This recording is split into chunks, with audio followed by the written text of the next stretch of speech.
যে অশ্লীলতার নিকটে আমরা যখন যাই, একবার যদি ওই হাই ডোপামিন ক্ষরণের কাজের মধ্যে আমরা ঢুকে পড়ি, তারপরে মনে হবে ঠিক আছে এইবারে লাস্ট, তারপরে আরেকবার, তারপর মনে হবে আরেকবার, প্রত্যেকবারে মনে হয় আরেকবার। এই আরেকবারটা শেষবার হয় না, আরেকবার করতে করতে দেখা যায় জীবন বরবাদ হয়ে যায়। তাহলে এখন প্রশ্ন যে ভাইয়া ঠিক আছে আল্লাহর এই নিয়ম তো খুবই অসাধারণ, তা ধরা যাক যে কোনো কারণে কেউ ভুল করেই ফেলছে, তাহলে তওবার ব্যবস্থা যেহেতু আছে আমাদের ক্ষেত্রে, এইটার ক্ষেত্রে তওবার ব্যবস্থা আছে কিনা? আছে, খুব অসাধারণ। বিজ্ঞানীরা এখন দেখতেছে যারা কোনো ড্রাগ থেকে শুরু করে যে কোনো জিনিসের নেশায় আসক্ত, ড্রাগ মানে তো বুঝছি যেটা আমরা অ্যালকোহল, তারপরে হিরোইন, নিকোটিন, সিগারেট, এটাও ড্রাগ, এগুলো থেকে শুরু করে কেউ আছে ডিজিটাল ড্রাগে আসক্ত, যেখানে যাচ্ছে ছবি তুলতেছে দিচ্ছে, পাগলা, ওর নিজেও জানে না, মেন্টালি বুঝতেছেন আমার কথা, এটা ভালো নো। টেকনোলজিকে আমরা ভালো কাজে লাগাবো, কিন্তু টেকনোলজি যদি আমার কন্ট্রোল করে তাহলে এটা হচ্ছে চূড়ান্ত দাসত্ব, চূড়ান্ত দাসত্ব। টেকনোলজিকে ভালো কাজে লাগালে অসাধারণ, কিন্তু এইটাকে যদি আমি দেখা যায় যে আমি যেখানে যাচ্ছি আমার পার্সোনাল সবকিছু এখানে দিচ্ছি, তাহলে এটা হচ্ছে দাসত্ব। আর প্রশ্ন হলো কোনো কারণে কেউ এই দাসত্বের মধ্যে পড়ে গেছে, তাহলে তার বাঁচার বুদ্ধি আছে কিনা? আছে। সেটা কিভাবে হতে পারে? ইসলাম কি সুন্দর একটা নিয়ম আমাদের দিল। বিজ্ঞানীরা দেখতেছে যে যে কোনো খারাপ অভ্যাস থেকে নিজেকে কেউ যদি বাঁচাতে চায়, তাহলে তার 1 মাস, অ্যাবসলিউটলি 1 মাসে আসছে, অনেকের মাথায় বোধহয় আসতেছে ভাই রোজা তো 1 মাস, হ্যাঁ 1 মাস তাদেরকে রোজা রাখতে বলতেছে। আচ্ছা, অনেকে বুঝতেছে না যে ভাই রোজা রাখবো মানে ঠিক জিনিসটা বুঝিনি। রোজার দিন আমরা কি করি? সকাল একদম সূর্যাস্ত থেকে, সুবহে সাদেক থেকে একদম সূর্য উদয় হওয়া পর্যন্ত স্বাভাবিক কাজকর্ম থেকে একদম নিজেকে বিরত রাখলাম, খাবো না, কিচ্ছু করবো না, ঠিক না? ঠিক তেমনি করে একদম ফজর থেকে শুরু করে, সুবহে সাদেক থেকে শুরু করে একদম ধরা যাক সন্ধ্যা পর্যন্ত কোন রকমের ডিজিটাল ডিভাইস, কোন রকমের হচ্ছে ড্রাগ, যেটাতে আমার প্রবলেম, এইটার সাথে আমি যুক্তই হব না, যুক্তই হব না। আর অনেকের মাথায় আসছে যে ভাই ঠিক আছে এটা কোনো ব্যাপার না, সন্ধ্যার পরে তাহলে তো হবে।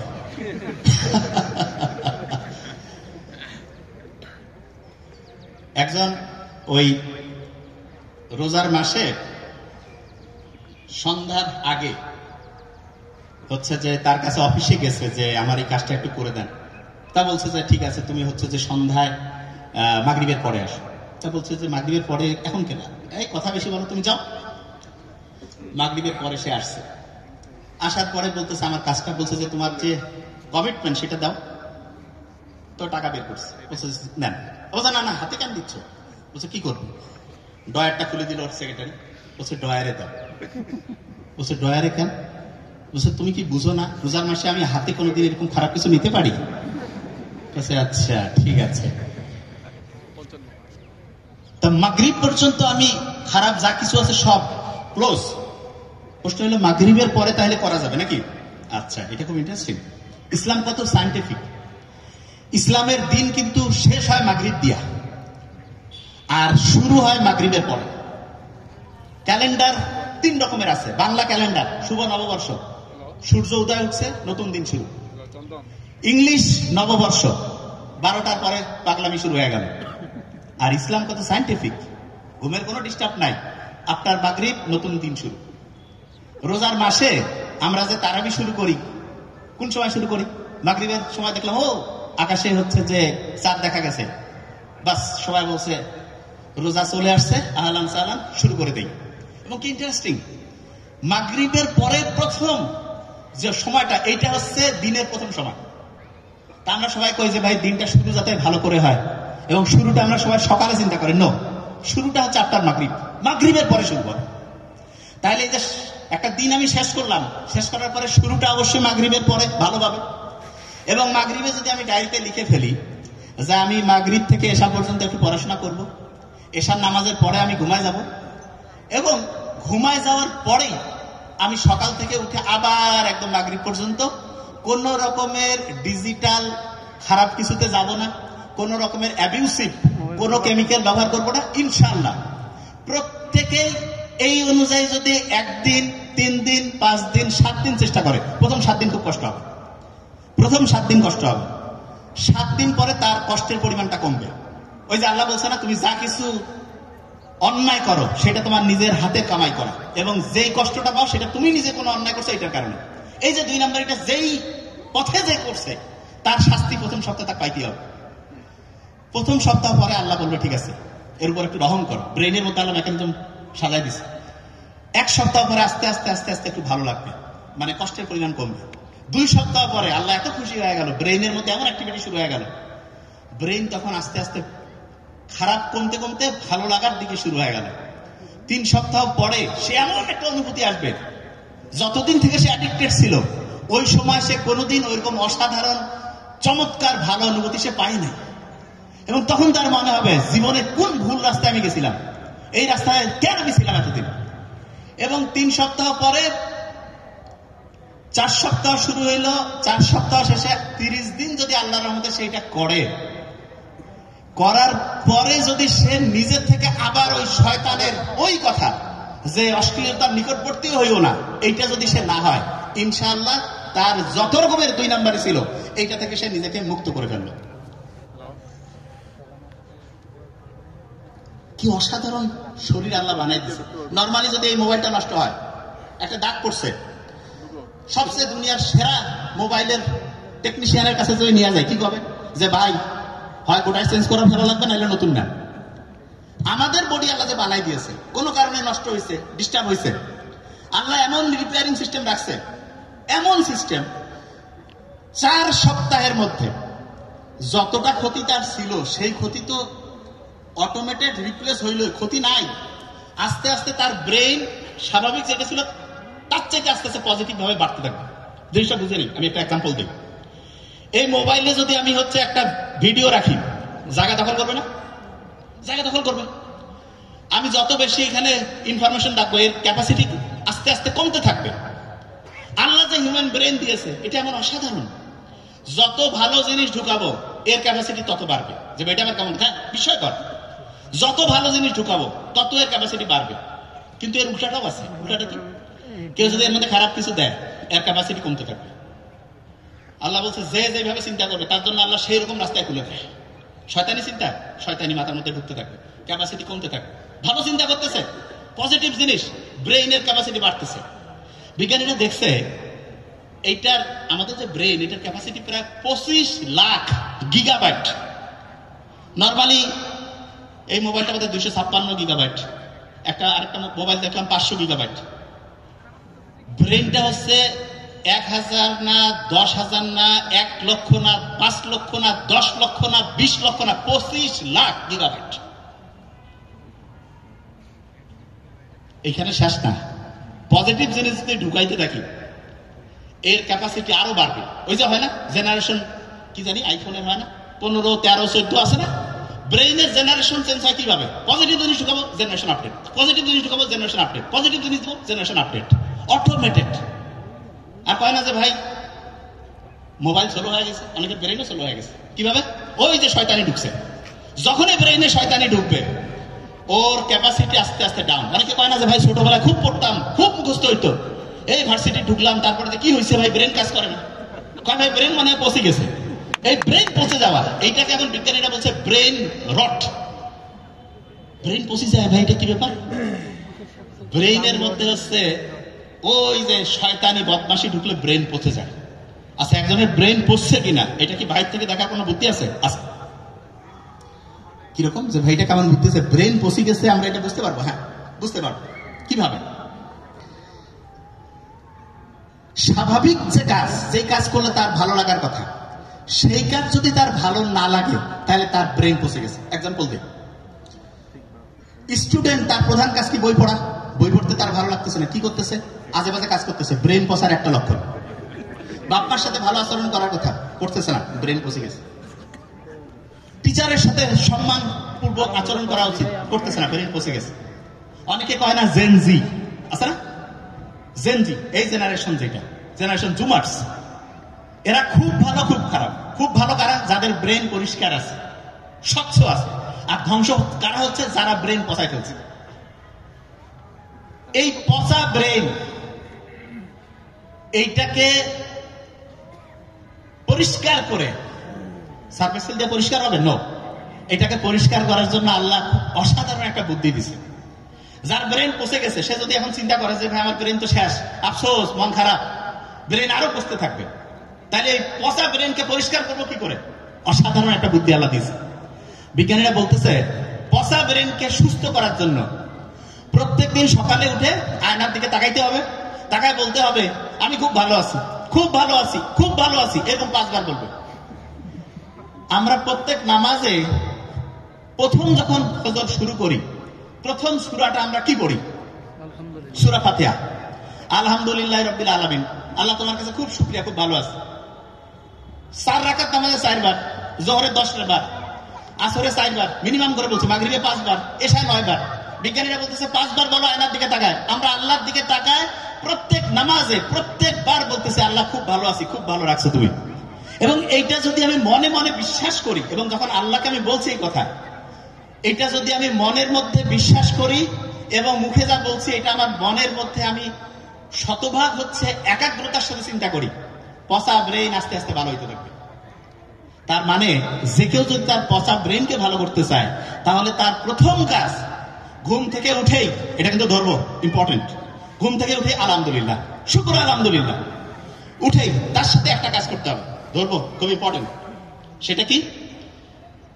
যে যে অবস্থায় আছে, কেউ শুয়ে থাকতে পারে, বসে থাকতে পারে, বুক ভরে শ্বাস নিতে হবে। যে ভাই শ্বাস নিলে ফির আবার কি লাভ? আমাদের যে মাথা থেকে শুরু করে গোটাল বডিটা, এটা চলে যেই জ্বালানি দিয়া, তার নাম হচ্ছে অক্সিজেন। 1 নম্বর অক্সিজেন হচ্ছে ওই যে গাড়ি চলার জন্য যেমন পেট্রোল ডিজেল লাগে, আমার গোটা বডিটা এবং তার হেড অফিস ব্রেইন চলে হচ্ছে অক্সিজেন দিয়া। অক্সিজেন যত বুক ভরে নিব, পিওর অক্সিজেন যাবে। নেই একটু ভালো লাগবে? নেই না কেন? এরকম করে প্রত্যেক দিন সকালে উঠে 5 থেকে 7 বার, 10 বার, 15 বার, যত খুশি, টাকা লাগবে না, কিছু নাই, সব জায়গায় পিওর অক্সিজেন গেল, ব্রেন চাঙ্গা হয়ে গেল। আল্লাহ জানে যে বান্দা যে কোনো সময় বিপদে পড়তে পারে, যে কোনো সময় যতগুলো বিপদ আছে, আল্লাহ কাউকে হেল্প করতে লাগবে না, আল্লাহ নিজে একটা সিস্টেম দিয়ে দিছে। কি বিপদ? যে ভাই মন খুব খারাপ, খুব টেনশন, কিছু ভালো লাগে না, বুক ধরপড় করতেছে, খাওয়ার রুচি নাই, ঘুম আসে না, এই যে যত সমস্যা, কাউকে ডেকে কথা বলতে পারছি না, কিছু নেই, আলহামদুলিল্লাহ, আল্লাহর কাছে শুকরিয়া আদায় করে সাথে সাথে হচ্ছে বুক ভরে শ্বাস নিব, শ্বাস ছাড়তে থাকবো, বুক ভরে শ্বাস নিব, শ্বাস ছাড়তে থাকবো। বিলিভ মি, যখনই এই কাজটা করবো, শরীরের প্রত্যেকটা কোষ ঠিকভাবে অক্সিজেন পাবে।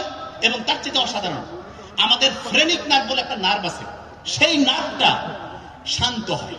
এবং নার্ভের একটা অসাধারণ বৈশিষ্ট্য, একটা নার্ভ যদি শান্ত হয়, সে তার পাশের থাকে, ওইটা তার পাশের থাকে, ওইটা তার পাশের থাকে, এরকম করে লক্ষ লক্ষ কোটি কোটি নার্ভ মুহূর্তের মধ্যে শান্ত হয়ে যাবে। বুক ধরপড় কমে গেল, খাওয়ার রুচি চলে আসলো, ভয় কেটে গেল, রাতের ঘুম ঠিক হইল। আল্লাহর কাছে এসে বড় শুকরিয়া কি আছে? যার টাকা পয়সা সব আছে, ঘুম নাই, ওকে জিজ্ঞেস করো ভাই কি চাও, কবে আমি খালি ঘুম চাই, আমার টাকা পয়সা সব ধরে যাও। কিন্তু আমরা এটা দাম দেই না কেন? কারণ ফ্রি পাইছি। আল্লাহ সবচেয়ে দামি জিনিসগুলো আমাদের ফ্রি দিয়ে দিয়েছে। জাস্ট কাজটা কি? কাজটা হচ্ছে ওইটাকে সাইন্টিফিক্যালি আমাদের ব্যবহার করতে হবে। সকালে ঘুম থেকে উঠে শুকরিয়া আদায় করলাম, তারপরে কি করলাম? খুব সহজ কাজ, বুক ভরে শ্বাস নিলাম, ছাড়লাম। তারপরে দাঁত ব্রাশ করি না? আচ্ছা, বেশিরভাগ আমরা দাঁত ব্রাশ করি কোন হাত দিয়া? এই কথা বলি না কেন? কোন হাত? ডান হাত। ব্রেইনের ডানের সাথে ব্রেইনের বাম সাইডের একটা কানেকশন আছে, বামের সাথে ডানের, এই দুইটাই যদি স্ট্রং হয় খুব ভালো হয়। যে এটা কি, ওই যে মেসি যেমন বাঁ পা দিয়ে খুব ভালো খেলে, ক্রিস্টিয়ানো রোনালদো ডান পা দিয়ে না, আমাদের ব্রেইনের দুইটা সাইডে যদি স্ট্রং হয় খুব ভালো হবে। বুদ্ধিটা কি? বুদ্ধিটা হচ্ছে আমরা যখন এই মাথা আশ্রাই ডান হাত দিয়া দাঁত ব্রাশ করে ডান হাত দিয়ে, এখন থেকে সকালবেলা যখন দাঁত ব্রাশ করবো, কালকে থেকে শুরু করা লাগবে। আজকে আমি সকালে আসার সময় এটা করছি, প্র্যাকটিস, ব্রেনটা অ্যাক্টিভ হয়ে যায়। কিরকম? বাম হাত দিয়ে দাঁত ব্রাশ করবো, বাহ কত সুন্দর। মাথায় যখন চুলটা আশ্রাবো, বাম হাত দিয়ে। আমি যখন প্রথম বিছানা থেকে নামার সময় যখন পা ফেলবো, খেয়াল করতে হবে আমি ডান পা ফেললাম না বাম পা। যে ভাই এগুলো কি কোন? হ্যাঁ, ব্রেইনের অ্যাক্টিভিটি বাড়তে থাকবে। ছোট্ট ছোট্ট কাজ, রকেট সায়েন্স না, কিন্তু লাইফ চেঞ্জ করে দিবে ইনশাআল্লাহ। এবং আব্বা আম্মার সাথে দেখা সাক্ষাৎ, যারা একই জায়গায় থাকি, আব্বা আম্মার সাথে হচ্ছে সালাম দিব। এবং সবচেয়ে মজার ব্যাপার, আমি সবসময় বলি কি, আল্লাহ যা কিছু আমাদের জন্য ফরজ করছে, যা কিছু, প্রত্যেকটা হচ্ছে আমাদের নিজেদের লাভ। কিরকম? আমি মায়ের সাথে বাবার সাথে একটু হাসি মুখে কথা বললাম, অক্সিটোসিন ক্ষরণ হইল। অক্সিটোসিন হচ্ছে আমাদের রক্তের যে নালীগুলো আছে না, কাপড় ময়লা হলে যেমন সার্ফ এক্সেল আর সাবান দিয়ে ধুই, অক্সিটোসিন হচ্ছে রক্তের নালীগুলোকে এরকম পরিষ্কার করে দেয়। এবং তখন হয় কি, রক্ত ঠিকভাবে প্রবাহিত হয়, ব্রেন চাঙ্গা, হার্ট চাঙ্গা, মন খুশি, যা খুশি অসাধারণ কিছু করবো। বাপ মাও খুশি, আমরাও খুশি। আমরা অনেক সময় জানি যে মায়ের দিকে বাবার দিকে আন্তরিকতার সাথে তাকাইলে হজের সমান সব। আল্লাহ এত সুযোগ কেন দিছে? এই কারণে যাতে আমরা ভালো থাকি। অন্যকে যদি আমি হেল্প করি আল্লাহ খুশি হয়। অন্যকে হেল্প করলে ওই সময় অক্সিটোসিন ক্ষরণ হয়, হার্ট ভালো থাকে। একজনের হাসি মুখে কথা বললাম, এন্ডরফিন ক্ষরণ হইল। এন্ডরফিন ক্ষরণ হলে কি হয়, ব্রেইনের মধ্যে BDNF, brain derive neurotrophic factor, এটা উৎপন্ন হয়, মনটা চাঙ্গা হয়ে যায়। কি অসাধারণ! তার মানে ইসলাম যা কিছু ফরজ করছে প্রত্যেকটাই আমাদের শক্তিকে বাড়ায় দেয়, এনার্জি বাড়ায়, ব্রেইনের ক্যাপাসিটি বাড়ায়। আর যেগুলো নিষেধ করছে প্রত্যেকটাই আমাদের শক্তি কমায় দেয়, ধ্বংস করে। এখন থেকে ইসলাম মানবো, আল্লাহ তো খুশি হবে, তার সাথে মানলে আমার উপকার হবে। আল্লাহ বলছে তুমি যদি আমার ইবাদত করো আমার কিছু নেই, তোমার লাভ। তুমি যদি আল্লাহকে অস্বীকার করো তাতে আমার কিছু নেই, তোমার ক্ষতি। তার মানে যা কিছু ভালো যা কিছু খারাপ এগুলো আল্লাহ আমার ভালোর জন্য ফরজ করছে করাটা, যেটা খারাপ সেটাকে আমাকে জন্য নিষিদ্ধ করছে। ওই যে ঘটনায় ফিরে যেতে চাই, বিখ্যাত অ্যাস্ট্রোলজার যে জ্যোতিষী ছোট্ট বালককে বলছিল না যে সারা দুনিয়া জয় করবে, তখন ওই টিচারকে যে সেট করলো, সেই টিচার ওনার নাম হচ্ছে অ্যারিস্টটল, কি নাম? আর ছোট্ট বালক যে, তার নাম ছিল আলেকজান্ডার দ্য গ্রেট। ওই টিচার তাকে 3টা বুদ্ধি দিছে। তার মধ্যে প্রথম যেটা, সেটা বলছে যে শত্রুকে কখনো ছোট করে দেখবে না, শত্রুকে কখনো খুব বড় করে ভয় পাবে না। এটা ফার্স্ট লেসন ছিল। ওর বাবা যখন মারা যায়, আলেকজান্ডার দ্য গ্রেট সব আশেপাশের জনকে ডাকছে, ডেকে বলছে যে কি করা যায়। বলছে যে আমরা আত্মসমর্পণ করবো। ওরা বলছে এগুলো সব ডিলিট করো, আশেপাশে রাজ্য যা আছে সব অ্যাটাক করো, সব অ্যাটাক করতে হবে, এবং যারা এটার বিরোধিতা করবে ডিলিট, সব সেন্স অ্যাটাক করবে। যখন পারস্যের যে সম্রাট, তার নাম হচ্ছে দারিউস, ও বলছে ছোট্ট বালক আর বাবে বাইরে কি করবে, ও কিচ্ছু না। কিন্তু ওই এমন সাহসিকতার সাথে অ্যাটাক করছে, গোটাল রাজ্য তছনছ করে জয় লাভ করে ফেলছে। জয়লাভ করার পরে এরিস্টটল তাকে যে দ্বিতীয় শিক্ষা দিয়েছিল সেটা সে কাজে লাগাইছে। দ্বিতীয় শিক্ষা কি? যা কিছু করবা সততার সাথে করবে, সব সময় সৎ থাকবে। যা কিছু ওই এলাকার ছিল সবগুলো সততার সাথে সে সবাইকে ভাগ করে দিচ্ছে। এই যে আমাদের যে নতুন বাংলাদেশ আসছে, সব যদি সততার সাথে হয় অসাধারণ হবে। আজ যে খোসর মশা করে আগে ইতিহাস আবার আসবে, বারবার নতুন করে ইতিহাস হবে, মাঝখানে কষ্ট হবে। তো জিনিসটা বলছিলাম, সবাইকে যখন দিল, রাজ্যের সবাই তো মহা খুশি যে এরকম সৎ লোক, আমরা একজনের জীবন দিয়ে দিব। এরপরে উনি হচ্ছে যে একটার পর একটা রাজ্য দখল করা শুরু করলো। আমাদের এই পাক ভারত উপমহাদেশের এখানে আসার পরে তিনি এক ছোট্ট বলা যেতে পারে রাজার সাথে ফাইট করতে গিয়া উনি একটা ভুল করে ফেলছে। ভুলটা কি? এরিস্টটল তাকে বলছিল যে কাউকে ছোট করে দেখবা না। তা চিন্তা করছে এত বড় বড় পারস্য হারাই ফেলছে, কি করবে? তাই এই ছোট্ট করে দেখতে গিয়ে দেখছে যে ওই পুরু নামে যে রাজা, সে হচ্ছে যে এমন প্রতিরোধ করছে যে হেরেই যেতে ধরছিল। শেষে আলেকজান্ডারের অসাধারণ মস্তিষ্ককে কাজে লাগিয়ে সে হচ্ছে পুরুকে হারাই ফেলছে। হারার পরে পুরুর সাথে আলেকজান্ডার 1 to 1 পুরুকে বলতেছে যে তুমি তো আমার খুব খোসর মশা করছো, আর কি চাও তুমি আমার কাছে, কেমন ব্যবহার চাও? আলেকজান্ডারের এই প্রশ্ন শুনে পুরু বলছে যে আমি একজন সম্রাট, আমি সম্রাটের মতোই ব্যবহার চাই। এরিস্টটল তাকে তৃতীয় যে বুদ্ধিটা দিচ্ছিল যে মর্যাদা অনুসারে সম্মান করবা, মর্যাদা অনুসারে। তখন আলেকজান্ডার ওই কথাটা মনে করছে, ও মর্যাদা অনুসারে সম্মান করতে হবে। সাথে সাথে কি করছে, তাকে বলছে শুধু তোমার রাজ্য না, আশেপাশের কয়েকটা রাজ্যের তুমি কমান্ডার ইন চিফ, তুমি হচ্ছে এগুলো হচ্ছে দেখাশোনা করবা। তা এরিস্টটলের মতো অসাধারণ শিক্ষক আলেকজান্ডারের মতো অসাধারণ দিগ্বিজয়ী বীরের জন্ম দেয়। এবং আল্লাহ আমাদের সব দিয়েছে, কিন্তু দুর্ভাগ্যজনক ব্যাপার হচ্ছে আমরা আমাদের ব্রেনকে বুঝতে পারি না, ব্রেনকে পচায় ফেলছি, নষ্ট করে ফেলছি।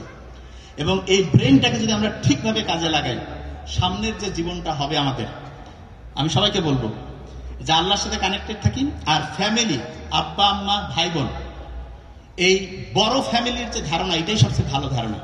সবাই সবাইকে হচ্ছে পারস্পরিক সহযোগিতা, সবার সাথে ভালো আচরণ, এইটা যদি আমরা করি এবং ইসলামের যে মূল্যবোধ আছে এটা যদি মানি, বিলিভ মি, অসাধারণ কিছু করার ক্ষমতা আল্লাহ প্রত্যেকের মধ্যে দিয়েছে। Thank you so much. আসসালামু আলাইকুম।